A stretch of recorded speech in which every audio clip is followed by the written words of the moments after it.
Okay, today we're going to talk about the stucco beach house and creating the exterior walls to these exact locations. So the first thing you are going to want to do is make sure you change the exterior wall default to stucco 6. That was addressed earlier in the tutorial. To do that, the defaults are here under the wrench, and you will go to walls and then exterior walls and say edit.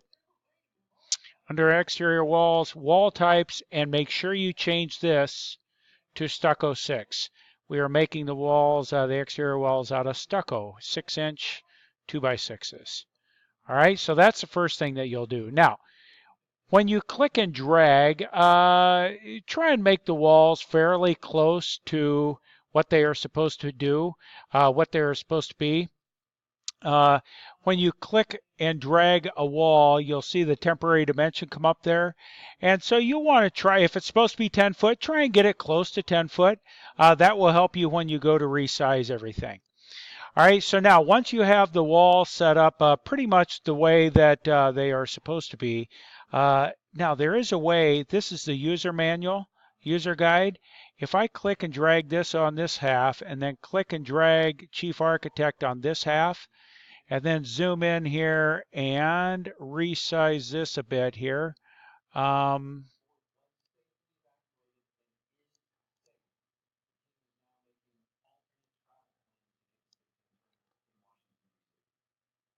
Okay, there we go. So now we can see that this first wall is supposed to be a 10-foot wall. You can see that right here. First of all, let's put some dimensions on here.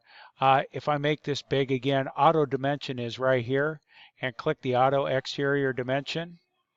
And now you can see, and now if I put this back on just a half here, you can see that right now this wall is 11 foot 2 and it's supposed to be 10 foot long. So to change the length of this wall, you either have to move this wall back and forth or this wall back and forth, the two walls that adjoin at either end of this wall. So I'm going to select this one. Now if I just select this wall, if I move it back and forth, you'll see this number getting larger. It's 15.9 now or 12 foot 8. To get that to be 10 foot, select the wall that you want to move and then select the dimension. Now in this case, we'll change it to 10 foot. Don't forget to put the apostrophe for foot. And now that's exactly 10. And now you just keep on going around. Now to change the length of this wall's set now, so I don't want to move it. So I'll click on this wall and then click on the length of that wall that I want. And you can see over here, it's supposed to be 8 foot. There we go. And then next, this wall is supposed to be 11 foot.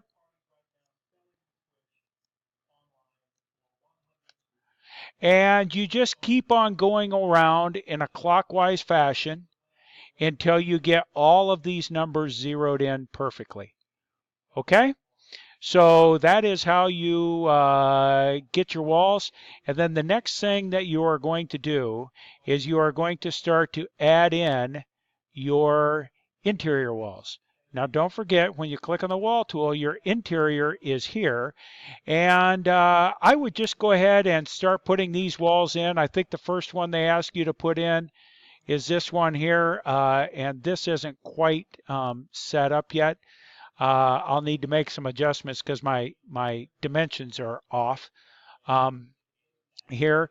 But you will just add all of your interior walls then. They will teach you how to use the break wall tool here, which is right here. And what that does is if I have a long wall going all the way from here, and then I have a wall coming here, and another wall coming here, like this. If I want to get rid of this wall, if I select this wall, it still selects the whole wall. So the break wall tool, what that allows you to do is break the wall, and you just click and it will put a little break there. And I don't know if you can see the little dash, but now that just broke this into separate wall sections. So now I can just select just that wall and delete that. So that's what they're going to be teaching you here on this one. And when you put your interior walls in, try to get them close to what they specify. This is a critical length, 9 foot 7 3/4 for the length. This is where your stairs are going to go. So try to get this exactly 9 foot 7 3/4. And the rest of them, just try to get the dimensions close to what they have here. On the inside, you don't have to be exact. On the outside, you want to be exact, spot on. You will also notice that this wall that is in between your house and your garage has been changed. It's no longer a yellow wall. If you go back up here, it was a yellow wall when you first put it in, and then all of a sudden it changes to this gray wall. That is a Firewall 6 wall. It's a firewall, a little more fire retardant than other walls, and it goes in between your garage and your house. To do that on yours, all you'll do is select the wall and go into Open Object, go to Wall Type, and select Fire 6. It does not tell you to do that anywhere here in the user guide, but that's what we have found works well for this. That should be a Fire 6, and it'll change it to a gray wall. I'm quite sure that's what they ended up doing here. And then also you will have to put in some room dividers, and room dividers will help separate rooms. And a room divider is under the wall tool, and it's right here. And you'll just click and drag these walls in.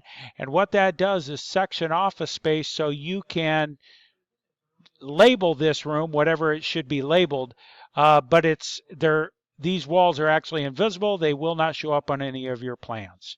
So that should get you through the first part here and adding the room labels. And that will do it. Good luck.